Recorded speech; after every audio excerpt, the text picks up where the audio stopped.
I know I say that Twilight Princess graphics haven't really aged all that well, and I stand by that, but yeah, you have to admit, this view of Hyrule Field is pretty nice. Anyway, welcome back to The Legend of Zelda Twilight Princess. Last time, I was meaning to get something actually done, but then I went on this whole unscripted, off-the-cuff rant about nostalgia, a topic you probably don't care about, and I apologize for that. You see, it's just something that the frustration of constantly being told that games that I love are terrible, and games that I don't really care about are, these wonderful masterpieces that still hold up all these years later. That just, it always annoyed me so much, and it's something I really wanted to get off my chest. It's kind of funny. It's like, I've been looking at reviews like these talks about Zelda games, in particular Twilight Princess, just to kind of get a feel of what people think of the game, back at release, in the years following, and what people think of it now. And it's funny, it's that I've been seeing a whole bunch of videos nowadays that say that Twilight Princess is some kind of like underappreciated gem or something, that it's actually really great. I think more than anything, those people are just coming from, once again, nostalgia, like I am more than anything with this video, with this whole series really. It's that, I think that Twilight Princess is a pretty great game all in all, but it's not without its flaws. It's kind of, like Ocarina of Time is kind of a bog standard Zelda game. It's got the Hyrule setting, it's got all the same races we've seen before, it's got a whole bunch of elements that are, just so typical to the Zelda franchise. I hate to admit it, but if there was ever a skippable Zelda game, Twilight Princess would kind of be it. Like,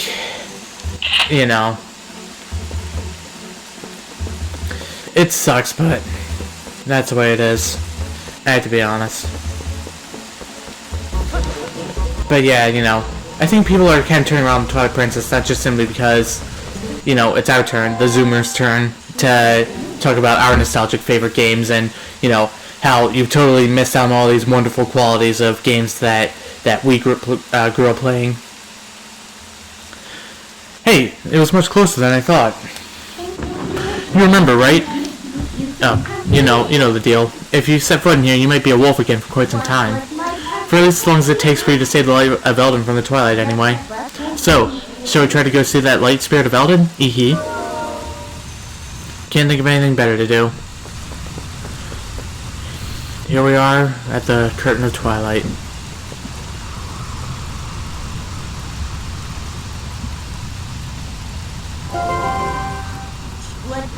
Want me to let you into the Twilight? Sure.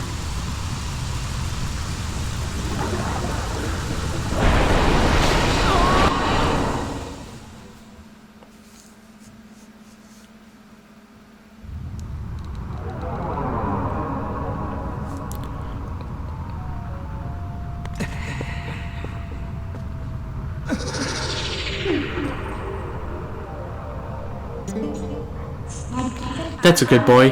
Now you need to listen to what I say from now on. Ah, look, how lovely. The black clouds of Twilight are so fetching today. I feel so much more at ease here.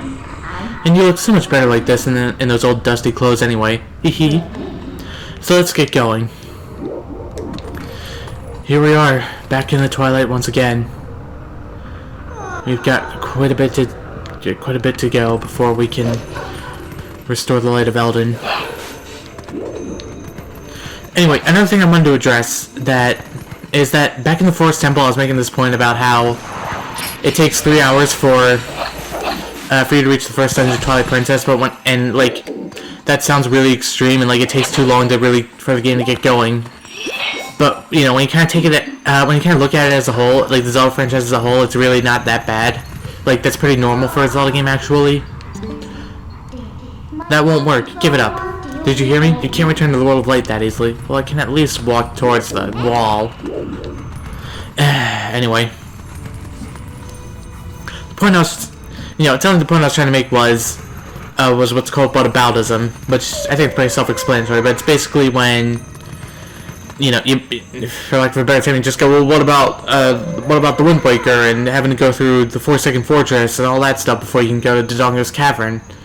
Or Majora's Mask, where you have to go through the first 30-day cycle or anything. It's like, it sounds like what I was trying to say was, well, previous Zelda games had this problem, so it's okay if Twilight Princess does too. And it's like, that's not a good argument at all. You know, because if anything, it's bad that Twilight Princess has the problem that previous Zelda games have had, because it means that the developers are lazy and are just trying to, you know, just making the same game over and over again without trying to fix any of the problems that the series has.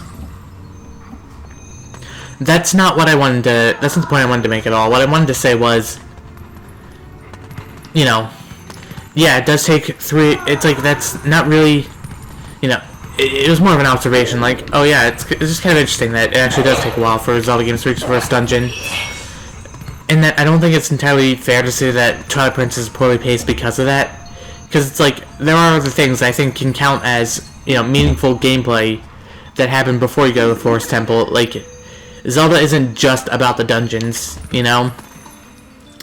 You get, like, sure, Ordon Village, the tutorial in Ordon Village isn't that involved gameplay-wise, but you still get chasing the monkey through the woods, and I think that counts because there's plenty of enemies to fight. You're being introduced to combat with actual stakes where you can die and stuff. You've got the... you got going through Hyrule Castle in the Twilight, and, you know, once again, fighting plenty of enemies there. You've got exploring the Fair Woods of Twilight. So it's like, and that sort of thing. So it's like, there are things that matter that you do in Twilight Princess before you reach the Forest Temple. So, you know, I don't think it's entirely fair to say that Twilight Princess only starts once you get to the first dungeon. It's like, that just doesn't seem reasonable to me. That was the point I was trying to make. I wasn't, you know, trying to say, well, the previous Zelda games were bad at this, so Twilight Princess gets to be bad at this. Anyway. That might look familiar to some.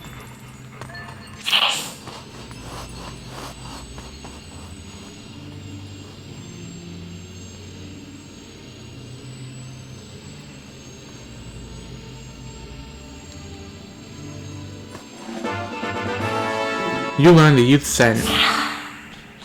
See? Isn't being a wolf more convenient? Now, use the left and right buttons to hone your senses. You've begun to reawaken as a wolf, I think. Eehee.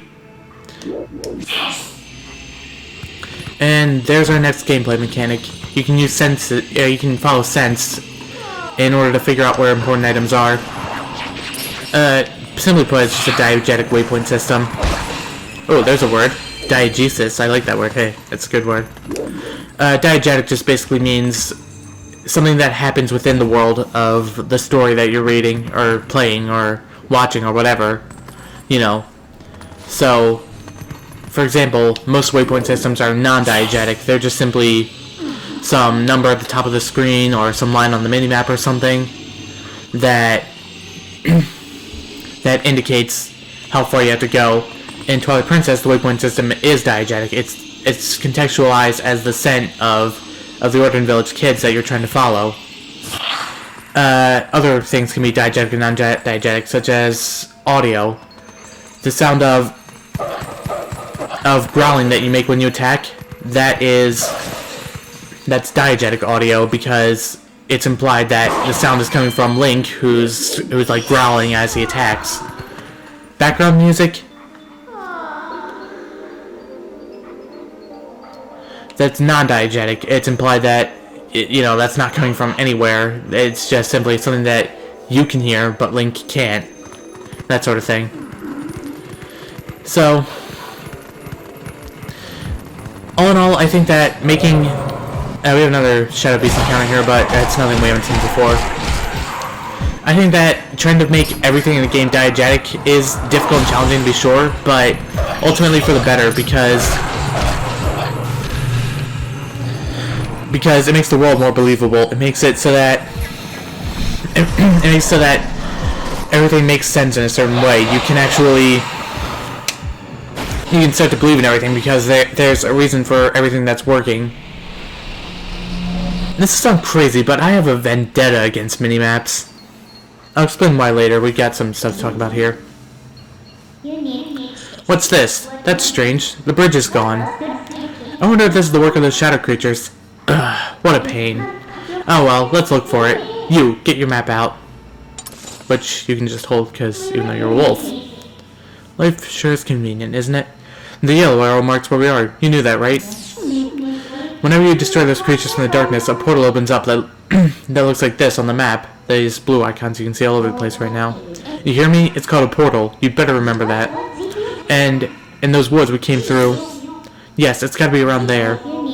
I'll use my power to take you to the location of the open portal. Pick where you want to go. So, we have a choice. We can either go for the southern one or the northeastern one. Let's choose the northeastern one, or North Farron Woods rather. That's what we're calling it. You want to travel to North Farron Woods? Yep.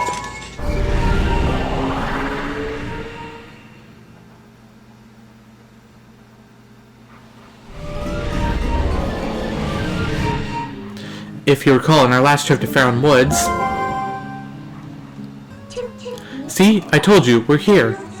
You know, most people can't leave the Twilight that easily. You'd better be grateful. It's your job to look for the bridge. Look hard. Found it. Yeah, so we can leave the Twilight rather easily, but returning to our human form won't be so easy. You gotta restore the light in Eldin. Fun fact: if you actually look at the ground, you can see Midna leaves it cast a shadow.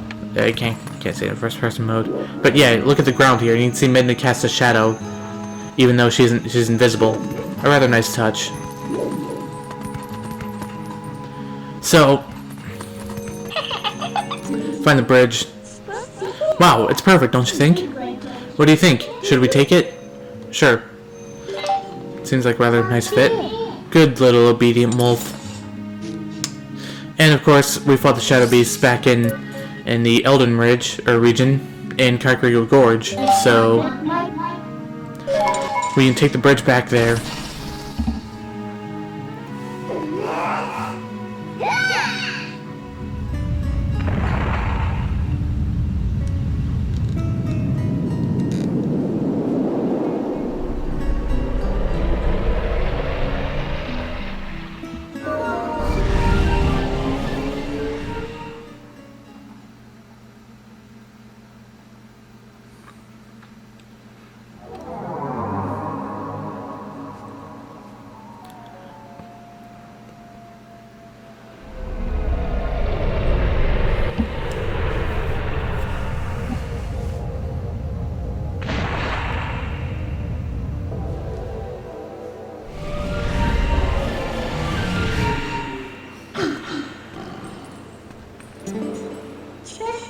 See? Just as I thought. Eehee.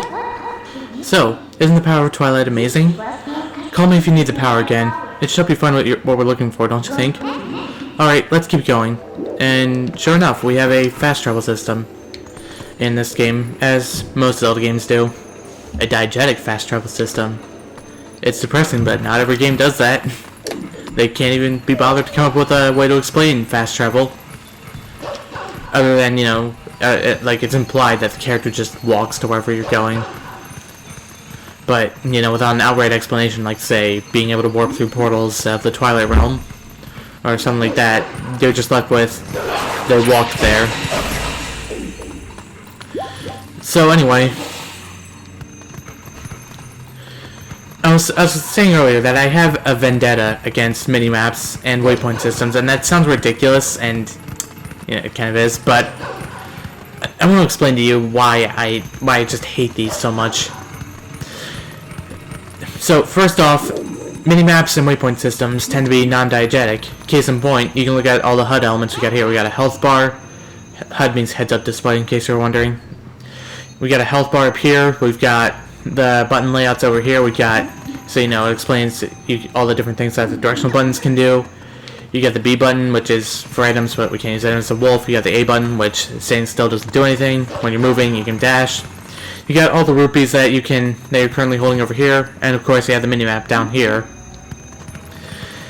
And I guess you also have the little Navi pointer thing, but I mean, it makes my job easy. I can just simply circle whatever I want to show. But anyway, you have all this stuff on the screen, right?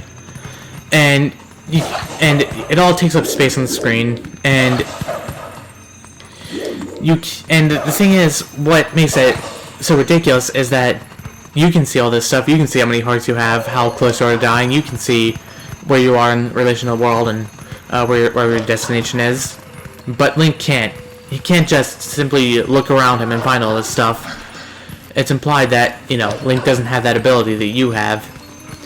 And as such, it's a way of pulling you out of the world. It's like, it makes the whole game world less believable if, if there's just this blatantly obvious reminder that you're playing a video game on the screen. And it's kind of a necessary evil. It's like, heart pieces are necessary. Showing the heart containers you have are a necessary evil. The rupees are important to show. I'm not sure the whole button layout is really important. And the minimap is kind of sits somewhere in the middle. It's like you can memorize the whole game world and be able to plot where you're going without having to look at it, but it does make that a lot easier. It's like, HUDs are a necessary evil, and it's extremely difficult for a game to eliminate the UI, the user interface. And of course, UI extends just beyond the HUD. Pausing the screen, you got all your collections, you got the scent you're currently following, you got all these different things that you can see. There's no way to escape it, but far too many games, open world games especially, lean too heavily on these things. Case in point, The Witcher 3 is a really, really bad example of that. In The Witcher 3, you have a minimap, you have a little dotted line telling you how far you are from your destination, where you're going. You've got your health bar on the screen. You got this quest quest markers for the quests you currently have set active, as well as side quests and main quests that you aren't doing as well, because that's really important to show. You got all the money you got your stamina meter, you got a million things on the screen, to the point where it's just comical. It's like, I think that more of the screen is dedicated to showing HUD elements than it is to showing what's actually going on in the game world right now. And that is just ridiculous. And I once tried playing The Witcher 3 with all the HUD elements turned off. Except for the health bar, of course. Like, there's no way to get around that. My god, you can't do anything without it. Like, the whole thing just screams laziness to me. It's like the developers knew that they can just simply fall back on having a little dotted line tell you where you need to go. And they never once had to bother with making the world interesting enough that you can start to memorize it on its own. They can just simply throw a million things at you at once and never have to make it all interesting or just memorable or anything like that. They you literally just cannot go anywhere. They do not give you any sort of directions or hints or anything. So The Witcher 3 was the game that taught me to hate minimaps and waypoints, because it's like, there's no mystery to solve, there's no sense of exploring the world when the game is just telling you exactly where you're supposed to be going, what you're supposed to be doing at all times, just holding your hand through everything. But at the same time, you can't turn that stuff off, or else you're just lost and have absolutely no way of getting around anywhere. As such, I actually dropped The Witcher 3 after like 6 hours. It's so rare for me to stop playing the game after to not see a game all the way through, even games that I hate.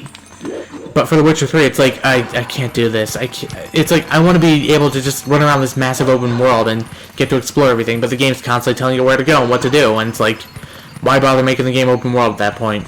Why not just have a level select and save us all the trouble of having to go everywhere? For too many open world games of the current gen, the current age, whatever you want to call it, they fall back on these waypoints to get away with lazily creating a world that they know they don't have to make strong level design or make memorable landmarks or anything like that. They just simply have to. They can just slap together whatever they like and have the waypoint tell you where you need to go. That's actually why I love Breath of the Wild so much. Why it's my favorite open world game I've ever played. Blah blah blah blah. It's not just simply because I'm biased towards it being a Zelda game. It's because I have actually tried playing in pro mode with all the HUD elements turned off except for the heart containers, and it's like yeah, you can actually get around, you know. The NPCs will give you hints on where you're supposed to go. You can spot beacons that you've planted on the ground through the Sheikah Slate. You can, whenever you have a champion power that's whose cooldown has ended, you know, you can use it again. What do you call it? There'll be a voice line saying that Rivali's Gale is now available, or something like that. You know, so it's like Breath of the Wild actually went to the trouble of making a compelling open world that has like different landmarks and locations and stuff, unlike The Witcher 3, which is just simply forests and mountains for the entire game, as far as I can tell. My brother finished the game. He hated it. He told me all about it. And you got, unlike Breath of the Wild, where you have a desert, a volcano, wide open fields, mountains, savanna-like grasslands, all sorts of different locations, stuff that makes that makes the world more memorable, because like you have Faerun Woods, which is far more distinct from Gerudo Desert. They're completely different in terms of geography and terrain and all that stuff, and as such, it makes both areas more memorable. So, and yeah, admittedly, and then, you know, Breath of the Wild isn't really that focused on story, so it's much more hands-off. The only location that you need to visit is Hyrule Castle, and they really go out of their way to make that place look distinct from the rest of the world map. It's got, you know, it's much more darkly shaded than all the brightly colored locations of the rest of Breath of the Wild's world. It's got those massive pillars, just making it that much bigger and more noticeable on the map. It's got that dark fog surrounding it. No other location in Breath of the Wild has that. So, and of course, it's situated somewhere near the center of Hyrule. So, no matter where you are, you're kind of an equal distance away from it. It's good stuff. It's well designed. And you know, other open world games just really don't compare in that sense of really letting you off the, like, actually not having to hold your hand everywhere. It's awesome. That's why I love Breath of the Wild so much anyway. But, anyway, with yet another one of my rants out of the way. Huh? What are they doing there? This is a pretty elaborate gate. What are they trying to keep in? Or out? I thought it would be worth our while to dig in. Which, of course, we can do, as you can see. And now it's time to talk about something else. I know I've complained about the music, the whole enemy is near music. I say that it's like, for some reason, Zelda games are consistently terrible with this music. It's just annoying to listen to. There is one exception. I'll let you listen.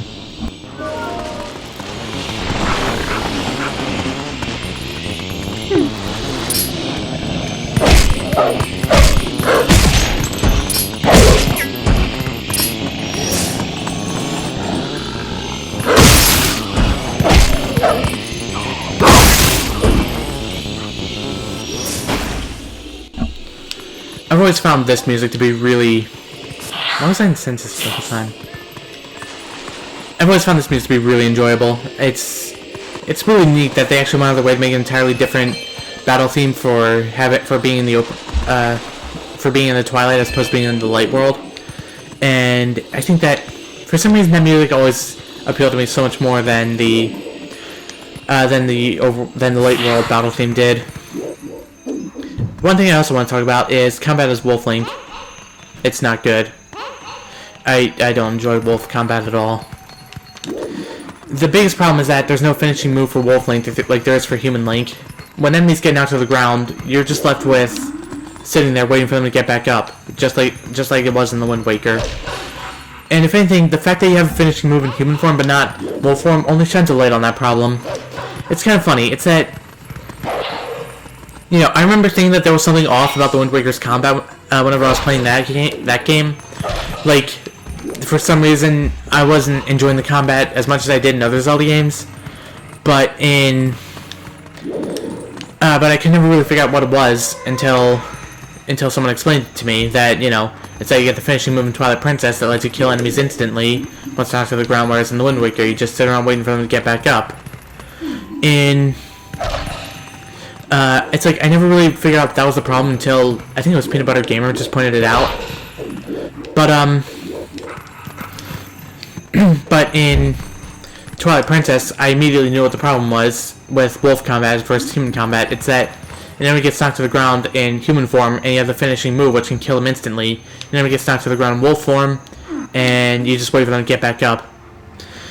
And it's kind of funny. I think that, you know, having an ability to, you know, not having that ability as Wolf Link just simply shines a light on the problem that the Wind Waker had. Makes it all the worse that they fixed it for one part of the game, but for the other part, you're just stuck with it as is.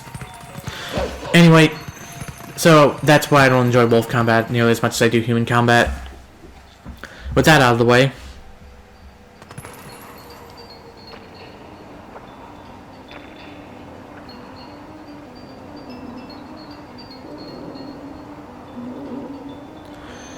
we are now in Kakariko Village. One thing I've noticed is that whenever you get into a Shadow Beast encounter, it seems like there's always one that's really far away. And I think that was intentional as a way to, as means to try to prevent you from just simply doing what I was doing there. And it looks like there's actually a set amount of time that you can hold down the button before Wolflink will just automatically attack whatever's in sight. Yeah, it's like I'm not letting go of the B button, and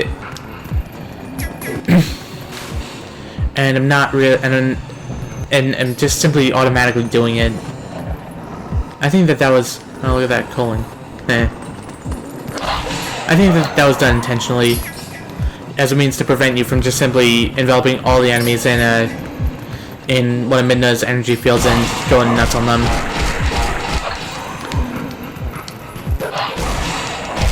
I think what I'm gonna do is let this guy revive all of them. So I guess I kind of take back what I said about the Shadow Beast encounters never having any challenge, because you can just do that to one-shot all of them. I suppose they did actually account for that. Okay, finish them off.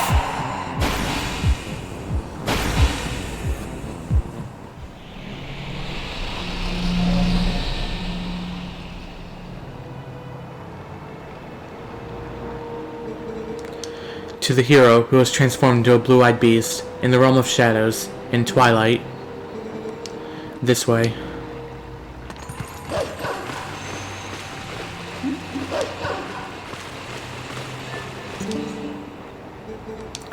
I am a spirit of light, hero chosen by the gods. Look for my light, gather the light stolen by the shadows into this. You got the vessel of light. We've been to this.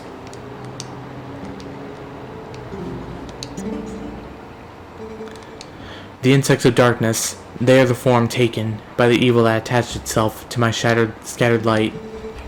In this shadowy twilight, the shadow insects are invisible, much as the people from your light world are.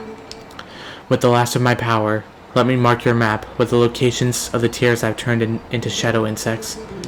But be careful, the darkness now hunts you. And just like before, we've got shadow bugs left to find. 16 of them, of course, 12 if you're playing the remake. Good stuff all around. When we look in here... Cripes! How the heck am I supposed to babysit someone else's little brats when I ought to be saving myself? We have a rather polite gentleman. The descent from Talos Sword leads into here. Fortunately, we can't go in the normal way, it seems. Perhaps there's another way inside.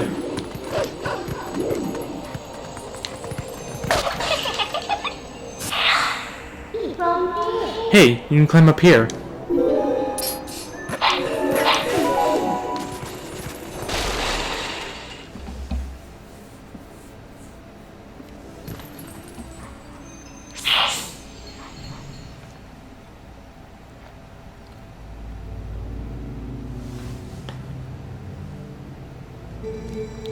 Cripes, I don't see those black brutes anywhere.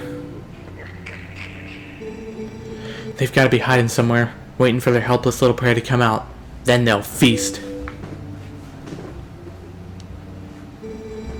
We are safe as long as we remain in here, child. Be at ease. Oh yeah? I wonder if the monsters out there agree with you.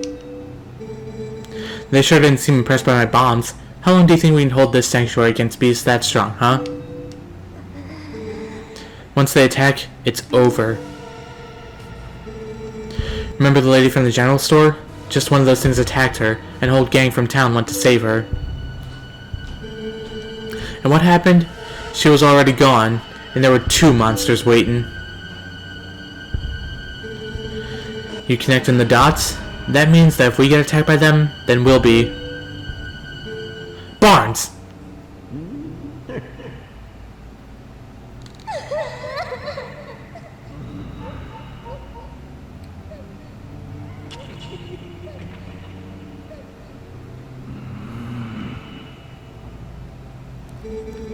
Look, Renato, all I mean to say is that it's risky here too. Ain't you got some place we can hide? There is a cellar. What? You got a cellar? Where's the entrance, man? The entrance to the cellar is designed to open when all the candles have been lit. I would not do that. When Father instructed me to secure the cellar, I saw insects like the beasts outside.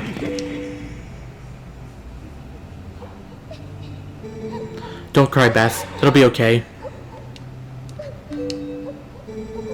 Link is coming to save us all.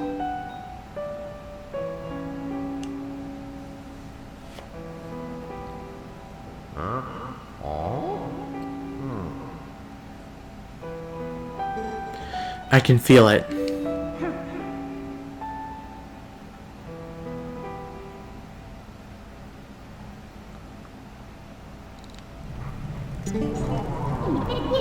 These kids knew you'd come to save them. What a hero. How sad to be right in front of someone and not be noticed at all. Ehehe. You were chosen by the gods, and only that keeps you from turning into a spirit, or worse, into a dark monster when you enter Twilight. And no one knows what you have done. You may be doomed to toil in obscurity forever. You're the type to worry about everything, I can tell. But don't fret over Princess Zelda. She chose that state of affairs after all. Anyway, what's with having to light candles to get to the basement? Not very subtle, is it?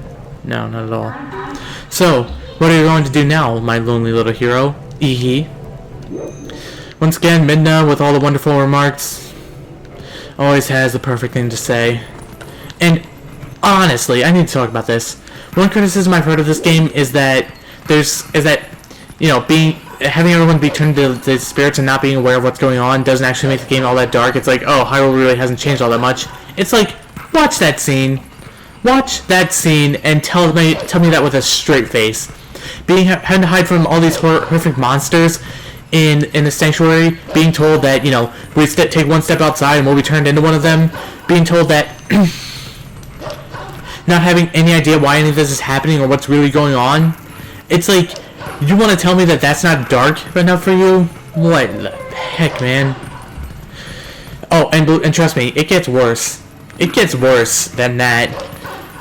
Like, I remember just, reading that guy Barnes' dialogue and going, just on my first time going, holy crap, that is messed up. I don't believe that criticism at all. Anyway, I believe that'll do it for now. Next time in The Legend of Zelda, Twilight Princess, we set out across Kakariko Village to look for those remaining late insects, or to look for any of them rather, and restore light to Eldin Province. See you guys then.